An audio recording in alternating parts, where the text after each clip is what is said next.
Hey everyone, here we go again. This is round 2. Thank you all for joining me today. So today is Tuesday and I didn't hear from my winner at all yesterday. I waited and waited until today actually. So we are going to draw another winner.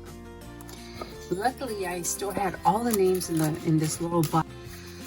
So I'm just going to pick a new name and hopefully get this Memory Dex shaker to its new home.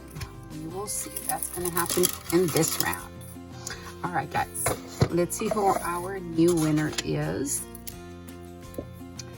Our new winner is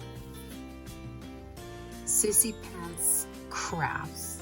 Okay, Miss Sissy Pants Crafts, you have 3 days. Today is Tuesday, so I will give you until Friday to email me and let me know that you saw the video and that you are the winner. That way you can send me your address and I can get this out in the mail for you. All right, guys. Again, I'm not going to throw this away. In case Sissy Pants does not contact me, we'll go for round 3. All right, guys. Thanks a lot for watching. We will talk to everyone later. Have a great day, guys.